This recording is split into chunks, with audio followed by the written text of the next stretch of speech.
everyone. I'm Dr. J, founder of Junie Counseling. Welcome to my channel.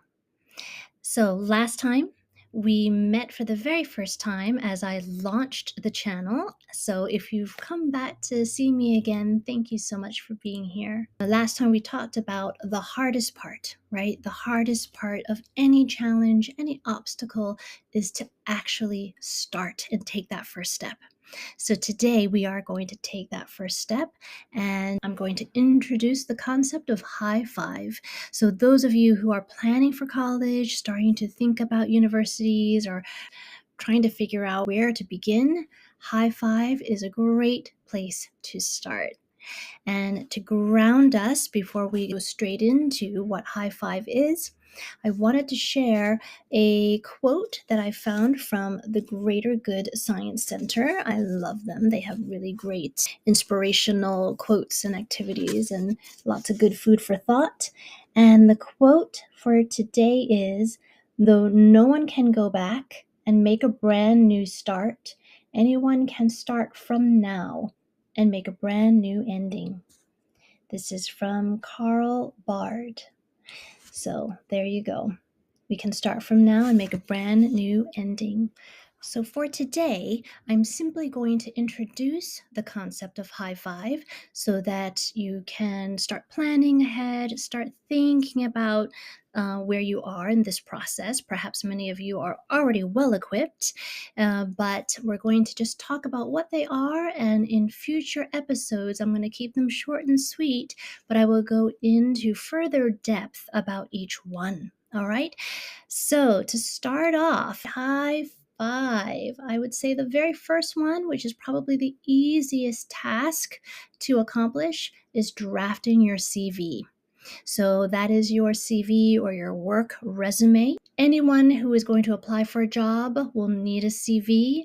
A lot of high schoolers already have one, but also a fair number of students do not. So bear in mind that a lot of universities will ask for a CV. If you don't have one, you should definitely draft one. It's really simple to do, and we'll get into the nuts and bolts of how to do it very soon. Number 2, standardized tests.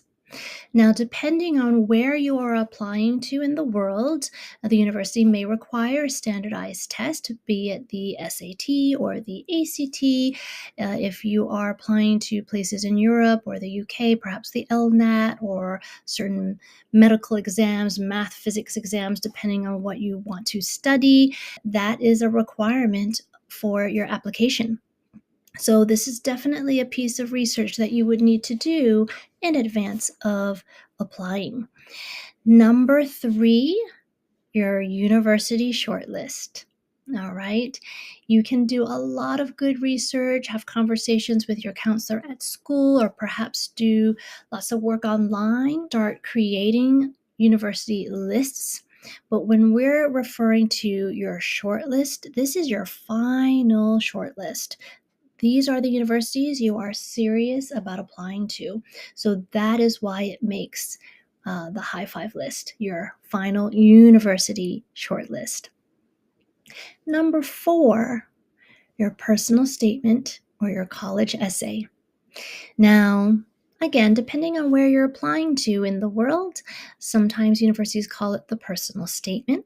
Some call it the college essay. In Common App, you typically will be writing a Common App essay and perhaps some supplementals as well. We'll get into that later.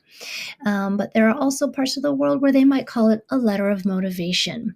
So these terms all kind of mean the same thing. However, the approach in how to tackle them vary slightly.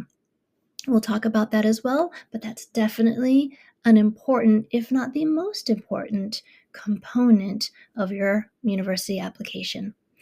Finally, number 5, letters of recommendation. Many of your universities will want to see some references.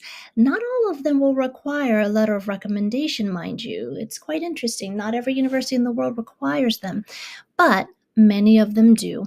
Some universities will require 1, some will require up to 3 letters of recommendation.